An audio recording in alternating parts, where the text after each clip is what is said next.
3 years ago today, some 50,000 teachers, parents, and students marched on the state capitol. Red for Ed was one of the largest political demonstrations in our state's history. And it was born out of years of budget cuts, pushing teacher salaries and school spending to dead last among all 50 states. 3 years later, what's changed? And did Red for Ed accomplish anything? And could we see another Red for Ed happen? ABC 15's Steve Irvin talking to one of the leaders of the movement.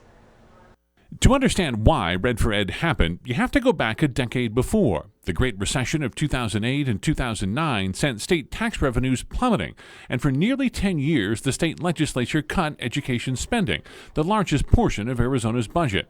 While teachers here were spurred by demonstrations in West Virginia and Oklahoma, the state's largest teachers union said Red for Ed was years in the making.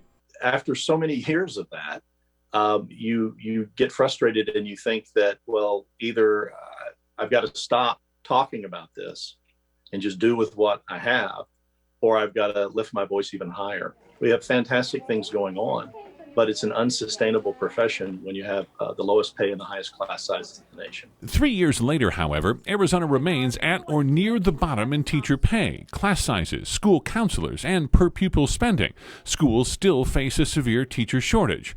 Red for Ed organizers made 5 demands, including a 1-year 20% raise for teachers, restoring funding to pre-recession levels, raises for support staff, a permanent funding source, and freezing tax cuts until funding hit the national average.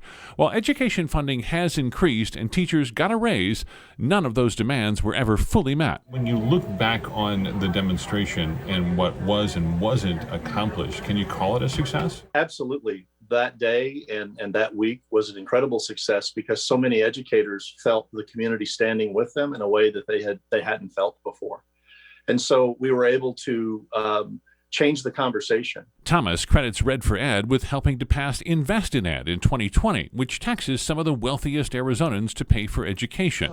But there are efforts this session to gut that initiative. And even with $1 billion budget surplus, there has been little effort in the Republican majority to shift more of those dollars to public schools. Teachers remain frustrated. Can you see another Red for Ed happening at some point in the future? I know that educators will never stop advocating for their students.